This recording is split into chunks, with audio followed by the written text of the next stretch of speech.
Welcome back to another episode of the Longevity Lab. Today is going to be a little different. We're meeting Keith. Keith is a 50-year-old man who impressed me with his journey of longevity. And today, I'm going to talk to him and prove to the world and to people who listen to us that longevity is simple. Stay tuned. Keith, thanks for taking time to come in here and talk to me. I've always been fascinated with your journey, and it really aligns with everything I'm trying to teach people and tell people and show people how longevity is a lot simpler than a lot of social media gurus and individuals are telling us. So without further ado, tell us a little bit about yourself. How did you end up where you are? What do you do for a living? And how was your childhood growing up? Understood. Yeah, so working backwards, I just turned 50, January 12th. Amazing. Happy belated. Appreciate it. I've been married 28 years to my wife. She was 14, I was 16 when we met. We have 7 children, 5 grandchildren. We start our life early, brother. Like when I was 20, had my first son. So that early life was a life of struggle and just surviving. So that's a little bit of background on me. I'm in construction. I own a couple of different construction companies. Been a part of this community for, time flies, like 25 years in business. Mm-hmm. And even that, I'm experiencing the benefit of that labor. A lot of my kids are older now and they're involved in business and managing things. So right now where I'm sitting as far as business and family, pushing that ball, that momentum early on, it's rolling and the family's involved, and I'm grateful and thankful. So that's a little bit of background of my work and where I come from. In regard to me being 50, and wanting to live a healthy lifestyle and all that kind of stuff, my parents had me when I was 17, so they're just a few years farther down the road than me. And just kind of watching their, I guess one anomaly is when I was younger, my parents were the fun parents, because all my other friends, their parents were older.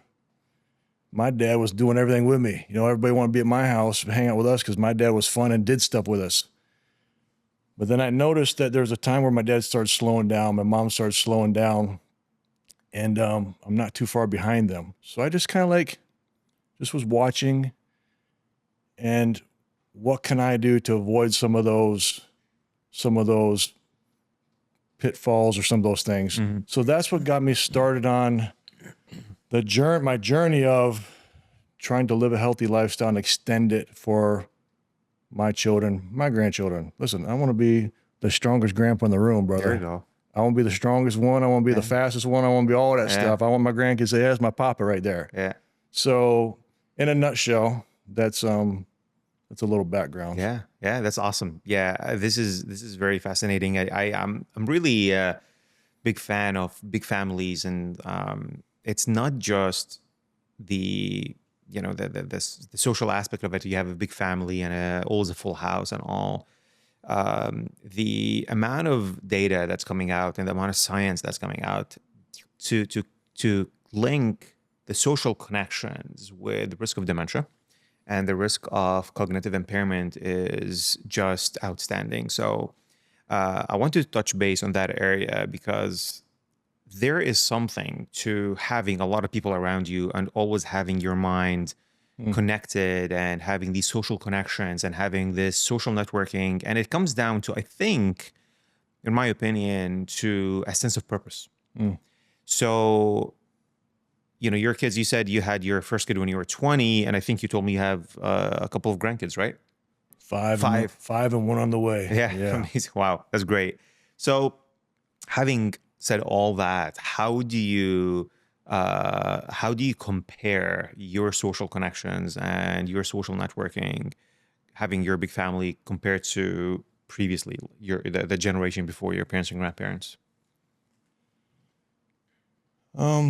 I can speak to this a little bit. Maybe not the line that you're trying to take me, but I can speak to this a little bit. So I'm the oldest of 5 children. So I'm used to having a big family. Um, my mother's side of the family, big family. Um, in regard to, here's what's going to kind of take a turn. Being the oldest child and always being around a lot of people, I prefer to keep my circle small. I like being around people, but on my terms. Okay. So I keep my circle kind of small. Having said that, I had my great grandfather on my dad's side got dementia. My grandfather on my dad's side had died of Alzheimer's. So I was afraid I had those markers. So I did the test, found out that I didn't have those. But I did a little research on dementia and Alzheimer's just because it was running in our family. I'm just afraid I got it. And what you spoke to was social interaction, stays it off. Another thing my wife and I did was we took some ballroom dancing classes. I heard that when you're listening to music and moving your body to music, something happens in your brain that these tributaries start to work, and you're learning something when music is playing and you're moving the body, that there's something, and you can speak to that. There's something about that. It's they don't know why, but it's related to dementia and Alzheimer's, staying that off. I also found that they say like one of the worst things for dementia is routine. Right. So a guy gets up in the morning, he makes the same cup of coffee every morning, he drives the same way to work every morning, he stops at the same store every morning. His routine, I heard that routine is not good for cognitive health. So I purposefully mix up my routine, purposefully. In regard to social and familial, I like my quiet time. I like keeping my circle small and that kind of thing. So I'm sorry I couldn't speak to you in the social interaction, but as far as the spending time with my wife dancing, I'd took some boxing lessons because moving the body, that kind of thing. So I hopefully could have spoke to that a little bit. Yeah. You're about 30 minutes ahead of me, so I wanted to talk about that routine. You could have cut me off. No, it's okay. Well, you got to a point that I wanted to get to, which is the routine, and human is a creature of habit. Yes. And I can, attest to that by saying that. So the difference between, so you're talking about personal experience and about like some of the research you did, and what everything you're saying here, I'm connecting the dots when it comes to a lot of the data that's out there, and studies and science. So neuroplasticity basically means is your brain's ability to form new neuronal connections. And when you develop a habit, you already developed that connection. You're just using it over and over and over and over and over again. But what you purposefully did, and you changed up your routine and you changed up your habit, you kept that going. You kept that creating these new highways and expanding them and changing that up. That obviously challenges your brain, and that definitely, there's no question, that keeps you ahead. People your age and your peers. So there's definitely something scientifically to be said about that. How many times have you driven somewhere and you got there and not even remember the trip? Yeah. It's all the time. Yeah. That's kind of scary. Yeah. That your brain is able to do stuff like that without you thinking about it. Exactly. So that's a part of like, we're trying to put all the pieces of the puzzle together and make the best thing out of it as we can. And that's one of them that I'm conscious of, is that you can have a strong body, but if the mind goes, it's all gone. It doesn't matter. Yeah, it doesn't matter. Well, and this is, you know what's from, what we do. We look at the body and the brain as one piece. And so having a strong body is going to actually make it less likely for you to lose your mind. So that muscle mass, the strength, the resistance training, and being healthy and lean actually makes it less likely for you to develop these diseases in the future.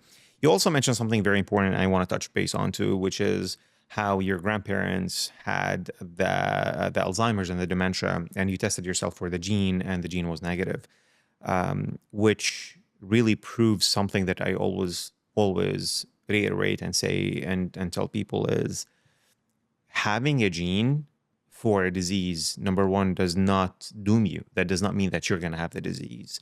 And number two, majority of the diseases today, the chronic diseases we deal with today, are preventable regardless of the gene. So your grandparents didn't have the gene, yet they developed Alzheimer's disease. And I know from our clinic and our practice, plenty of people who have the gene, but through protocols and through practice and through neuroplasticity and through peptides and whatever you name it, we kept that at bay. And the gene did not transcribe into something because the majority actually of dementia as well today is not Alzheimer's dementia. It's vascular dementia. So these blood vessels, because of metabolic dysfunction, because of hardening of the blood vessels, atherosclerosis, getting into these tiny little baby blood vessels, with time shrinks the blood flow to the brain, makes the brain literally get smaller and develops dementia. And this is the misconception out there that Alzheimer's is dementia. Alzheimer's is a type of dementia, but it is not all the kinds of dementia.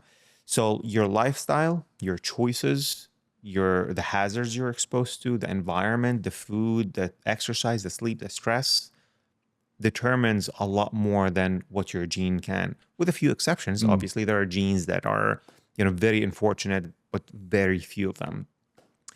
Having said that, how do you manage your stress? How have you managed? I mean, obviously, having your own business is stressful. Having a big family, although it is fun and nice, but it is stressful.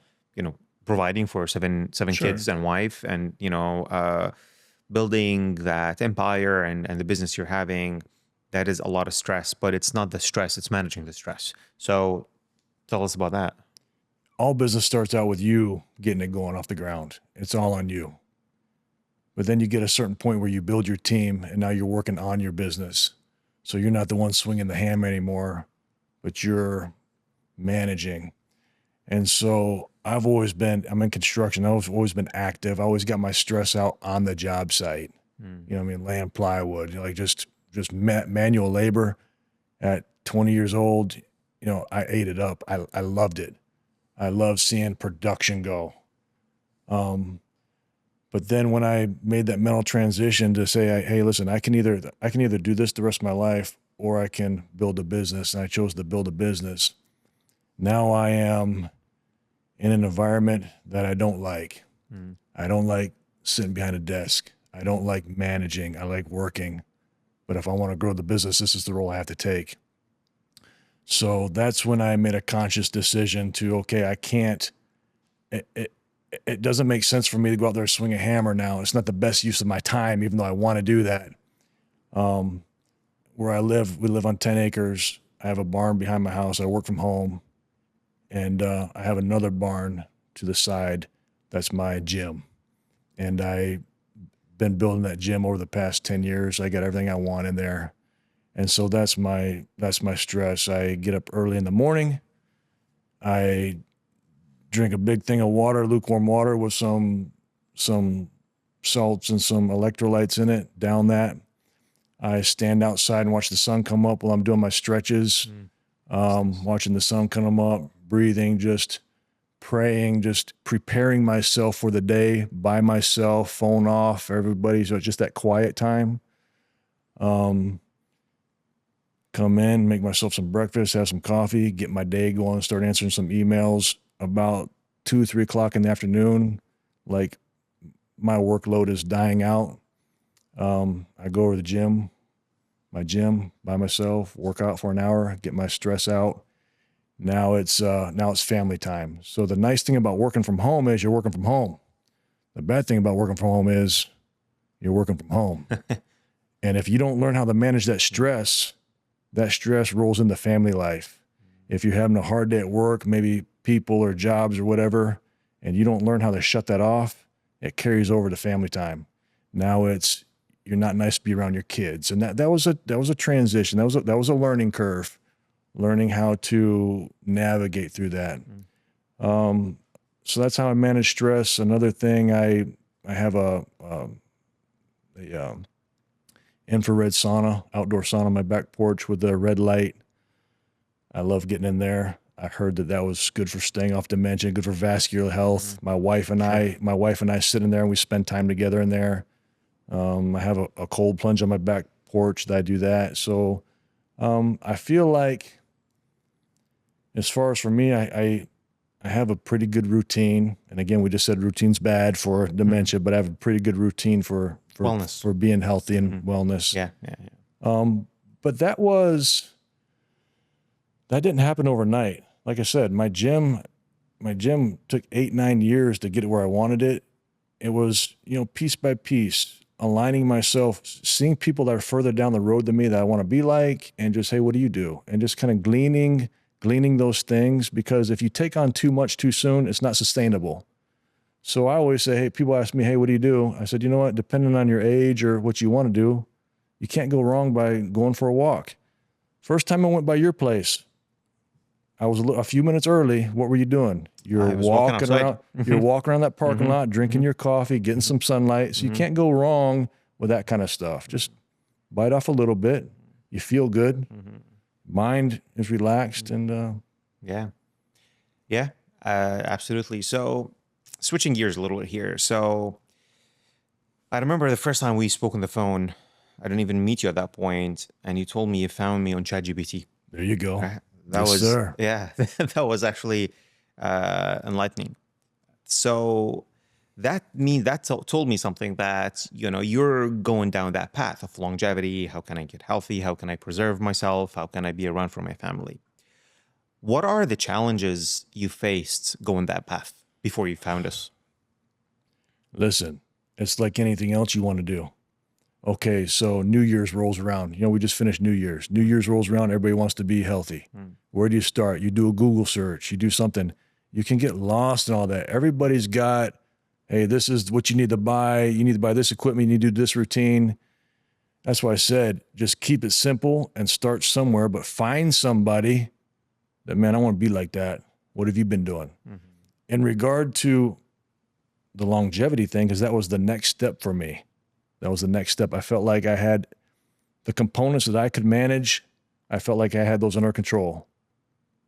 But there's some other things that could be useful in regard to longevity. That you mentioned the peptides and that kind of thing. Man, when you do a Google search on that, that's worse than the fitness industry. That's worse. And so I did. I used my ChatGPT. I said, hey, here's what I'm wanting to accomplish. Here's where I live. Tag team me up with the 3 best ones. I called 3. The other one never called me back. Got a voicemail. I left a voicemail. They never called me back. The other one put me on a list. Said the doctor will call you in 3 months. Your secretary or your person answered the phone. You happened to be there and you took my phone call. And that's why you and I connected. Yeah. And I just told you straight up, here's what I'm trying to get at. Here's my questions. Here's my reservations. I don't know if I need testosterone replacement therapy or not, but if I do, I want my body to make it first if it can. And you had all the right answers. So that's how I connected with you. Yeah, And it started with a search, but it ended because a human being listened to me and took the time to answer my questions. Yeah. And I felt a connection with you because you and I are on the same page. Let your body do what it's supposed to do. Yeah. And so did I answer your question? You sure did. Yeah. Okay. I mean, you touched on the big thing, which is, confusion and information overload. If you want to put a term to it. And, even me being deep into the field and, going through the appropriate channels to learn and understand and meet with the experts, it is very, very, very confusing, and it can be actually deceiving, because we went from an area and a time of completely traditional medicine to waiting until something happens to calling this voodoo, and really food is not a big deal. uh, pharma industry is not a big deal. Clean eating is not a big deal. Sun is not a big deal. To an area where we skipped all the basics we had just talked about over the last 30 minutes, right? Just food, stress, sleep, etc., and going right into the other direction. You got to do this peptide or you're going to die early. If you don't take the supplement and buy this amino acid and you don't do this kind of amount of minutes in the sauna, you're risking this and that. And the amount of information and garbage out there is astonishing, to be honest with you. And it's a challenge for you and for almost every other person that walks through the door. Even when, our current patients, current clients, common questions every day, text message or an email, hey, listen, I saw this, I read about this is the video. It's incredible. And I'm not sure how we got here. I don't know how we got here. And, I want to share something that I brought this up to multiple bodies. And I said, listen, this cannot be right. Like, you can't have a personal trainer or somebody who works at a gym go on social media and say, this is your peptide stack. This is what you should take if you have knee pain or if you want to live longer, right? Whereas, he can go there, they can make it look nice, and they can talk whatever they want to talk, and there's no repercussions whatsoever. But because I'm a physician, and I have a license, everything I say is looked at under the microscope, not by people, by governing bodies. So this is where I see, like, people who are legitimate and people who want to educate, they're very limited about what they can say. That's why we're into a very gray zone right now, where you get the information from people who are not qualified, and people who are qualified are scared to put the information out there because they can, be called out and say, hey, you cannot talk about that. This is not good. So, it's a challenge for everybody. It's for you, for me, for everybody in this field. But, I'm glad and I'm happy to hear stories like yours. How you took yourself down the right path. Let me interject something, because Tell me. meeting you, this is like almost the last piece of the puzzle. This process, the meeting with you and putting this last few pieces in here, has been a 10-year process. So you brought up sleep. Like I think other countries, a little slower paced. Something about our culture, the American culture, we want it now. We want the quick fix now. I don't think that's been proven to be good for us. I think we're all stressed out. But you brought up some good things. How's your sleep? Before you talking about peptide or any like quick fix, let's figure out your sleep. If you're up on your phone all night, looking at your phone, or you're watching TV, up until 10 o'clock at night, then you're just trying to go to sleep. Like, I noticed that I need to prepare my body for sleep. So I know, like, I'll watch TV, 8, 9 o'clock, whatever, and then my body needs to come down. It needs to begin to rest before I sleep. So that's a process. So sleep. You talk about food. Listen, food is huge. Food is huge. Food is huge. Absolutely. Like, I went down, you talk about a rabbit hole, and you talk about being confused on people trying to sell you stuff and whatever. Everything that says organic, it don't mean it's organic. Just because it says it is, don't mean it's organic. It could be a bag of chips and it can say organic. Ridiculous. Yeah. So this journey I've been on, I told you I got 5 girls and 2 boys. When my girls started getting puberty age, I noticed that my younger daughters were getting puberty age at a younger age than my older ones. Very interesting. Okay. So this is a part of what got me on this journey. Okay. So my wife, good mother, started doing some research. What kind of hormones and stuff are in our milk that we're drinking that's causing this? What's in the chicken, the food that we ate? So we just made, again, you can drive yourself crazy by trying to go whole clean. You can't do it. But you can say, hey, you know what? Let's do some milk without all the crap in it that's giving girls breasts and stuff at early age. Let's buy some chicken or some food that's doesn't have all the stuff in it. When I was a kid, I was the oldest of 5. We were just trying to survive. So I mean, I lived off of buy one, get one free hot dogs when I was a kid. You know what I mean? So this nutrition thing was new to me, but I noticed a difference when my wife kind of like slowly started changing our food intake. I noticed a difference in how I felt. I noticed a difference in my children's energy levels and how they felt. So quality food is more expensive, but I think in the long run, It's cheaper. It's cheaper. It's cheaper for your health. It's cheaper. Yeah. Keep letting your kids be kids as long as possible, and keeping all that crap out of their system as long as possible, and training their minds to understand how the body works, the difference between these two choices. I'm thankful for the journey, but don't try to do it overnight. Nope. Don't try to do it overnight. Little by little, man. And then before you know it, it's just what you do. Yeah. Because I mean, if you jump into things quickly, like you're going to fail.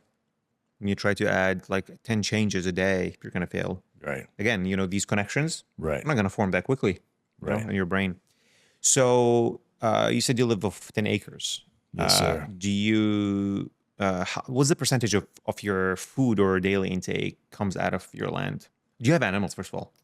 We do. Yeah. What is the percentage of your food that comes out of your, backyard?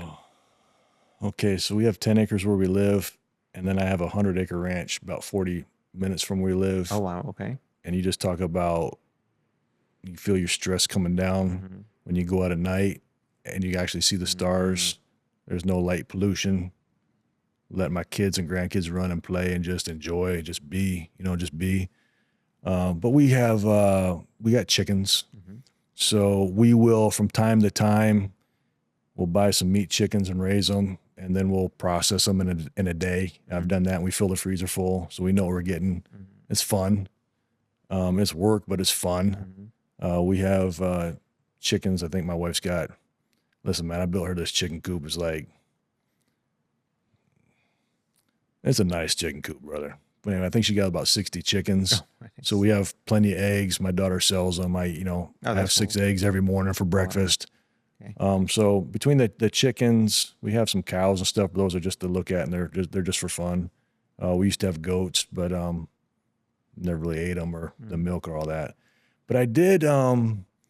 I got on this garden kick for a couple years. I built some raised beds, and we grew some okra, some carrots, some peppers, some jalapeno peppers. Grew that stuff, and man, eating something that came out of the ground, and just that whole process. It was satisfying to eat it. Like, okay, this came from, but it was also so therapeutic. Working in the ground, watching it grow. Like, it was just talking about stress level, just slowing down. That was a therapeutic pace for us. Then I got busy and I kind of put it to the side and keep talking about doing it again. But Yeah. anyway, Yeah. good times. And Yeah. also it's good. You talk about social connection, good family times. Exactly. I call friends up. Every time friends come over, hang out, I say, hey, listen, man, I can't eat all this. Come grab some. Oh, really? It was just neat, So anyway. Yeah. So, I mean, you utilized it, obviously underutilized it. 10 acres. Dang, that's big. But having so much chicken and eggs every day. I mean, I eat eggs every day. If I have the ability to have chickens, I'll definitely have chickens and have eggs every day. But that's Should have brought you some. Yeah, next time. So we talked about the basics, which are the food, sleep, the stress, the social connections, and you touched briefly on the environmental factors, which are basically pollution. You talk about light pollution, but also, we're thankful where we live. Even here, Naples, it is considered a small town, but there's no the air quality is good, and it's even better by when you go up north where you are and where the ranch is. So environmental toxins and environmental exposure is huge, and we underappreciate that. What do you do for water? What kind of do you have a filtration system? Did you go down that rabbit hole at all, or how did you? I've been down all the rabbit holes, man. Yeah. Because once you see it, you can't unsee it. Exactly. Yeah.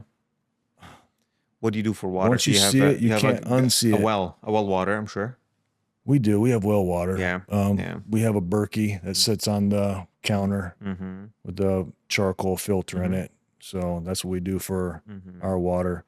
I don't drink out of plastic anymore. I Mm-hmm. have glass bottles that I use. Mm-hmm. Speaking of water, I mean, just speaking of coffee, Mm-hmm. I don't know what, like I prefer McDonald's coffee over Starbucks. It just tastes better than me. But then when I found out that that lining in the paper cup, that hot water, that hot coffee goes in that lining, and that lining, those microplastics, those toxins are potentially getting in to Mm-hmm. my system and potentially crossing the blood-brain barrier. I just, like I said, once you see it, you can't unsee it. Mm-hmm. So, in regard to water and coffees and stuff like that, I have my Stanley, and Mm-hmm. hey, fill this up. I try to avoid those microplastics Mm-hmm. and that Yeah. that Yeah. that type Yeah. of thing. Yeah. I can't drink out of water bottles anymore. Right. Um, Yeah. Yeah. Yeah. I mean, that's how it should be. You don't know these plastic bottles by the time they make it to your table. How much time was it under the sun for? How long? When was this water bottle filled? Where did the water come from? Really, I mean, not all water is water. And, don't even get me started on city water, mm. packed with all of the chemicals to kill the bacteria. But, what is this, what is it going to do to your own bacteria, right? I mean, the chlorine and all that. What do you think about? I forget the name of, it, but I can see the package on my counter. It's Gold's sea salt, Gold something salt. It's to Like a min, mineral. to mineralize my Mm-hmm. water, Mm-hmm. and then some electrolytes to Mm-hmm. like I add stuff to my water to mineralize it to give it some some Yeah. some I nutrients. mean, that is a problem with reverse osmosis water and heavily filtered water is you deprive it from, first of all, taste, and second is all these minerals. So same, I have a system where it re-adds the minerals towards the last stage has as You a have a mineral. system, Yeah, it okay? it filters the chlorine from the city water because I'm on city water, and then towards the end of it, where we are at the drinking station, there are 6 stages in there. The Mm, last one is re-addition of minerals, mm, and it makes a huge difference as far as tastes. Um, because yeah, you can have a regular RO, but taste is going to be one thing, and secondly, from health perspective, you cannot have just plain water with no minerals in it. Eventually, that's going to get to your electrolytes. Your electrolytes are going to be affected. Your kidneys are going to be working extra hard to kind of refilter and put back in. And so you always have to have this kind of mineral addition to it, to the water system, and however you do it. I'd be interested in that system when we get Yeah, done. When we get done, let me know yeah, about yeah, it. I'd be yeah, interested yeah. in checking it out. Absolutely, absolutely. So there's one more thing that you talked about, and I think it is definitely underutilized and underappreciated, and it's sunlight. Right. Mm, So you said one of the first thing that you do in the morning is you get out, look at the sun, stretch, kind of connect with nature. Basically, what's fascinating is what the sun does to you, and maybe before I went down that rabbit hole and I personally explored the benefits and looked at all the studies that were done all over the world, my idea when somebody says sun is harm and melanoma, right? mm, Um, but what I found out, and it's been clearly stated and observed, that sun, people who are exposed to sun, they live longer. mm, And the UV radiation, it could be harmful, but the benefit is definitely more than the risk. When that UVA radiation hits your skin, these neurotransmitters and these hormonal changes and these chemicals, they start sending signals, increasing your nitrous oxide, dilating your blood vessels, reducing your blood pressure, reducing the inflammatory markers, the interleukin 6, the tumor necrosis alpha. All these things start coming down once you are exposed to that sun. And that morning sun is the best, right? One other thing is a lot of the complaints we talked about sleep. People come in and say, hey, sleep, sleep, sleep. I can't sleep.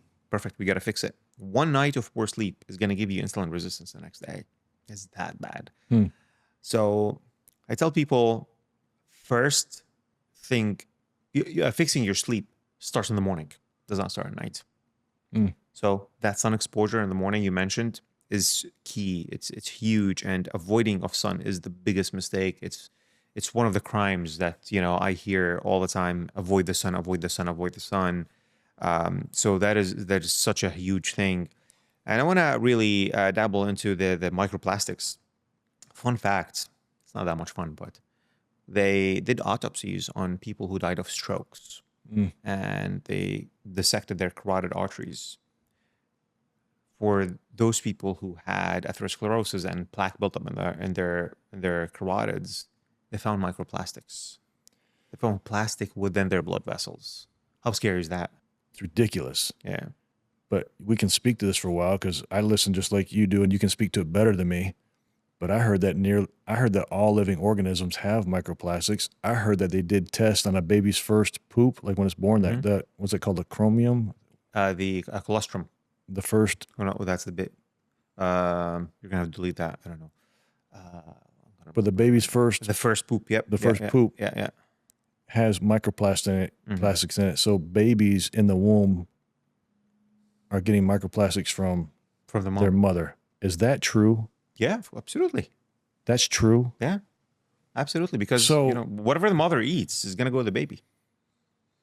so do we know what some of the effects are from microplastics, or is it too new? Do we know? Yeah. So it is. First of all, it's inflammatory, and these are what we call forever chemicals, so they don't go anywhere.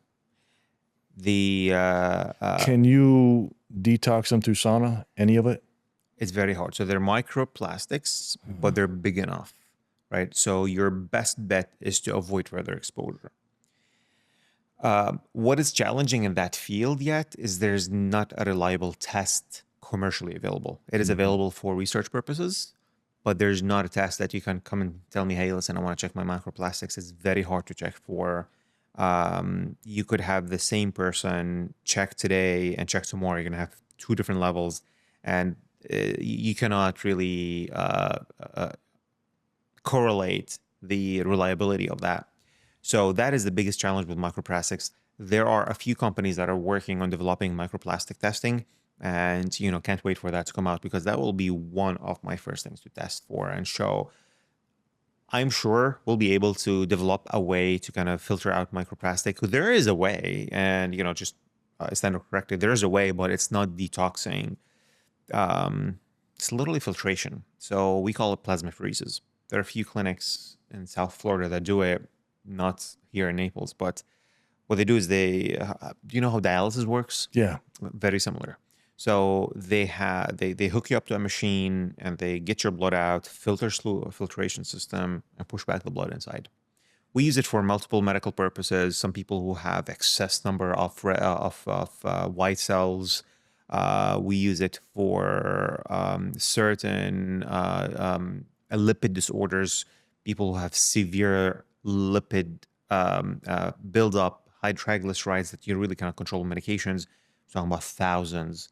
This is how we filter them out, and this is how we and you have to do it over and over again, but potentially could be used for microplastics, for other toxins.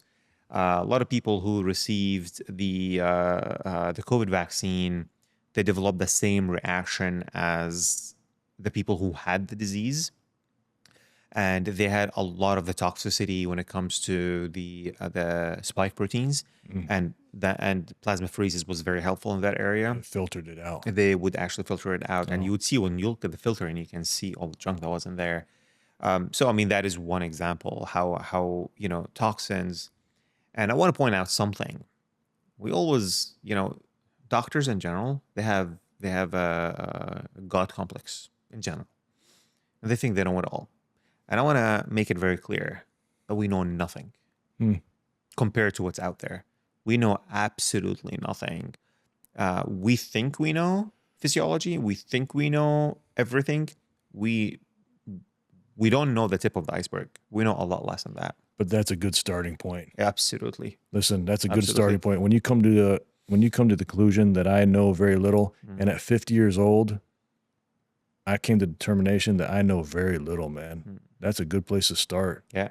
That's a place. That's a baseline. That's a place of humility. Yeah. Yeah. And now you can bring in information from a place that where potentially when you know everything, you're blocking information, right? So Yeah. that's a good place to Yeah, be. absolutely. touching base, I think we're running out of time, but touching on one more thing, spirituality. Are you spiritual? Not religious, spiritual. Different. Okay, so I don't know how you would classify spiritual, but Being able to connect with something else besides what's around you. okay. I am a Christian. I believe that Jesus Christ was a literal person. We just celebrated Christmas. I believe he came to this earth. He lived here among men. He lived a perfect life. He died on the cross for the sins of humanity. And that through his work on the cross, he bridged that gap between man who was fallen and a perfect God. He bridged that gap. Jesus Christ bridged that gap. I accepted Jesus Christ as my Savior, as that perfect gift. Now, again, everything that's worthwhile is a process, right? It's a process. I believe we're made of body, soul, and spirit. I believe this body came from the dust of the ground. The Bible says that God formed Adam out of the dust of the ground, breathed in his nostrils the breath of life, and man became a living soul. I believe we're all formed from the dust of the ground, and that we go back to dirt. We're going to decompose. But in the meantime, we have this gift called life. I believe that this body is a gift from God, and I'm to use this body to the best of my ability to perform whatever service that is, to take care of my wife, to protect my family, to do what I got to do. That's why I want a strong, healthy body.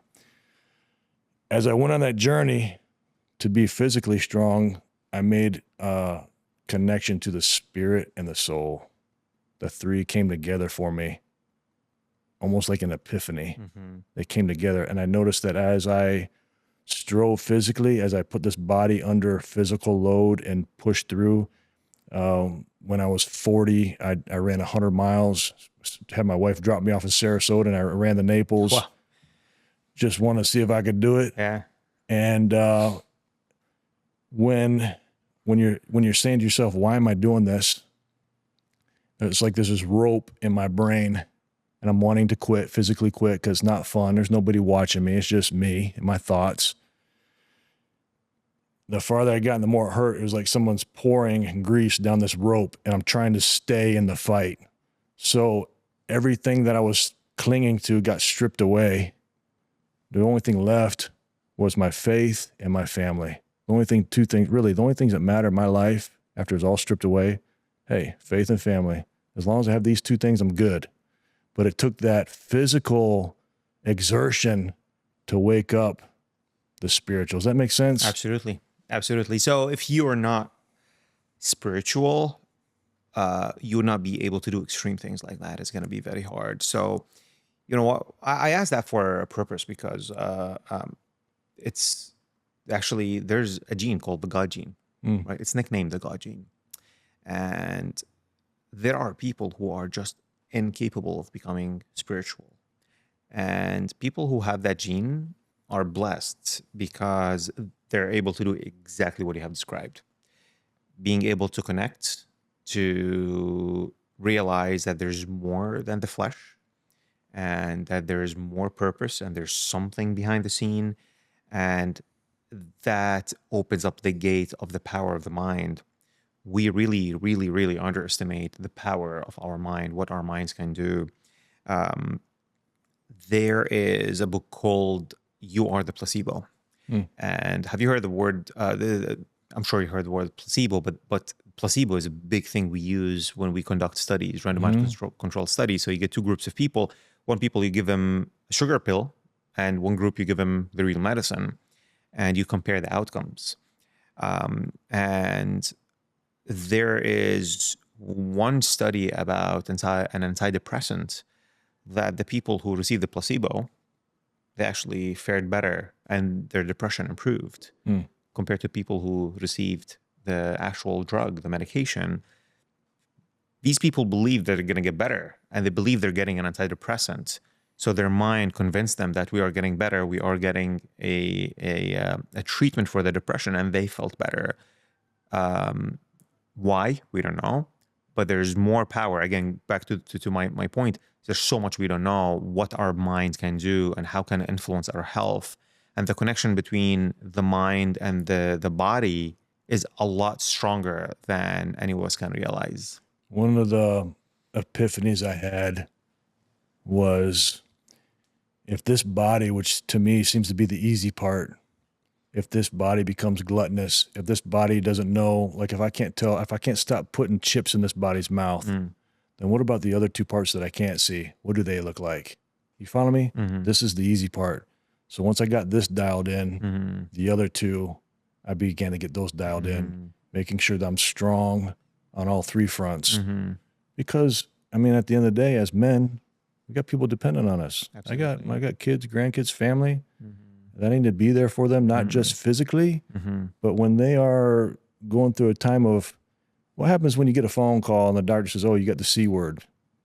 You know what I mean? I need to be in a good spot where I can be stable and sure and have my feet planted and be a force of stability for the ones that I love. Exactly.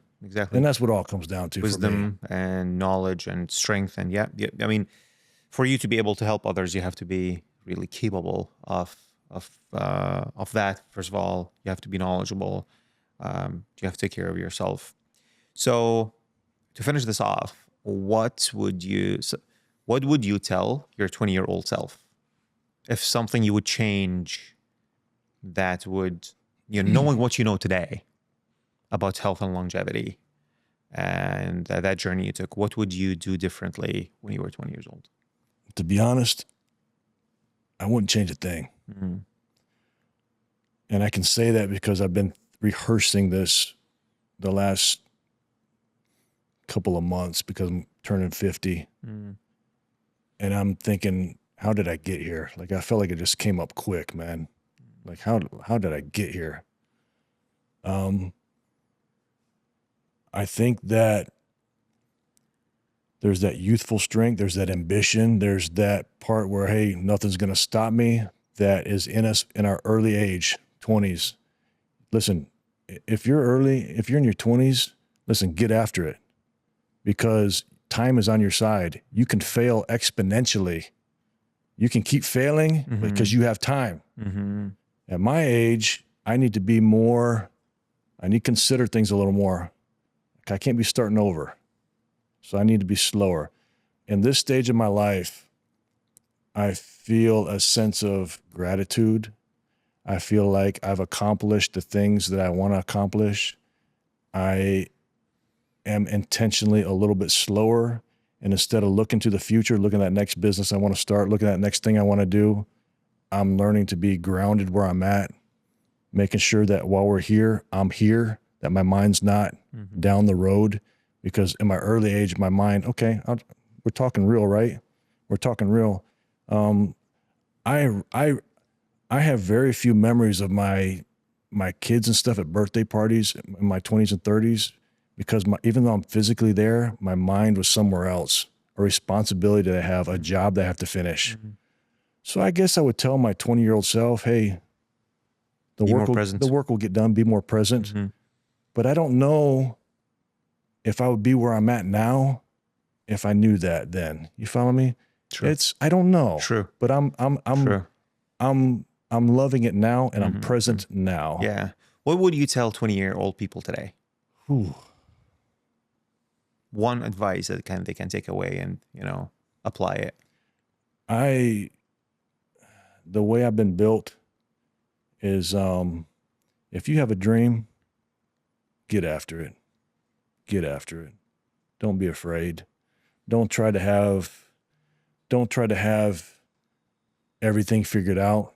You know what? Just start digging a hole, man. It'll come together. You got time on your side. Don't be afraid. Just put yourself out there. That has worked for me. Everybody's built differently, but for me, that's worked for me. Yeah. Get after it. Build a life for yourself. Fail, and fail a lot. Failure is okay. There's actually, to say I failed, it's actually kind of liberating.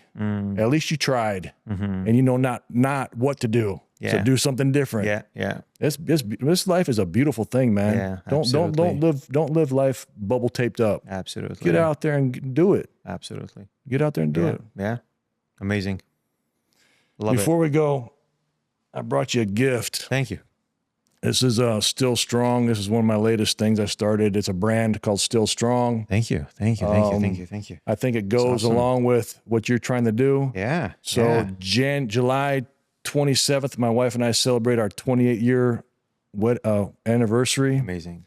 We're spending the day together, and we are talking about all the ups and downs, all the challenges, all the good times. And she said, hey, you're going to be 50 here in a few months. What's it feel like to be almost 50? I said, hey, listen, girl, I might be almost 50, but I'm still strong. Yeah. And it sounded good. I said, look it up, see if anybody owned it. Nobody owned it, so I bought it. So Still Strong is our demographic. People are closer to the sun setting edge of the spectrum than the sunrise. But you know what? We still got things to do. We got things to do. We got it. And still strong after divorce, still strong after financial collapse. Just that just keep getting after it, brother. Keep getting after it. So I love it. It fits with what you're trying to do. I love it. I appreciate you coming down here. I appreciate the conversation. I look forward to more in the future. Yeah, brother. I appreciate you. Thanks, man.